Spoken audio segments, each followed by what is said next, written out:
17 বছর পর কারামুক্ত হলেন সাবেক স্বরাষ্ট্র প্রতিমন্ত্রী লুৎফুজ্জামান বাবর।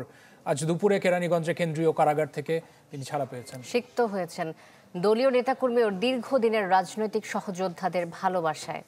কারাগার থেকে বের হয়ে বাবর শ্রদ্ধা জানাতে যান জিয়াউর রহমানের সমাধিতে।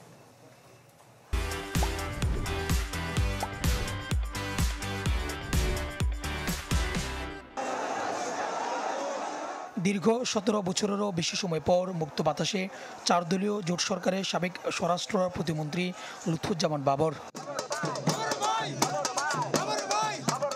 সকাল থেকে বাবরকে এক নজর দেখার অপেক্ষায় কেরানীগঞ্জ কেন্দ্রীয় কারাগারের সামনে ঢল নামে নেতাকর্মীদের। দুপুর 2টোর দিকে বের হওয়া মাত্রই কারা ফটকের নেতাকর্মীদের ভালোবাসায় সিক্ত হন বাবর।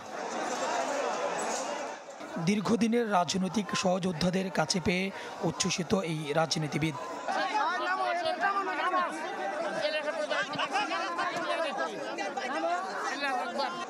নেতাকর্মীদের দাবি, অন্যায়ভাবে বিগত সরকার ক্ষমতায় টিকে থাকতেই আটকে রেখেছে বাবরকে।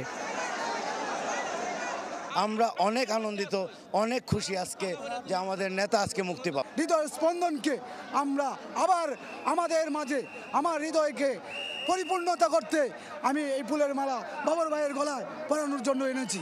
ছাত্র জনতার উপরে জুলাই আগস্টে নির্বিচারে গুলি চালিয়ে গণহত্যা করেছে, তাদের কঠোর বিচার এবং কঠিন শাস্তি নিশ্চিত করতে হবে, এটা আমাদের দাবি। এটা না করা পর্যন্ত আমাদের আন্দোলন থামবে না, আমরা রাজপথেই থাকবো, রাজপথ আন্দোলন করে যাবো। কারাগার থেকে বের হয়ে সাবেক এই স্বরাষ্ট্র প্রতিমন্ত্রী ছুটে যান দলের প্রতিষ্ঠাতা জিয়াউর রহমানের সমাধিতে শ্রদ্ধা জানাতে। সেনা সমর্থিত সাবেক তত্ত্বাবধায়ক সরকারের সময় 2007 সালের 28 মে গ্রেপ্তার হন লুৎফুজ্জামান বাবর।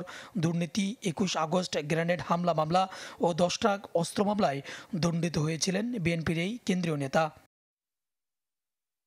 সুলতান মাহমুদ আরিফ, চ্যানেল 24, ঢাকা।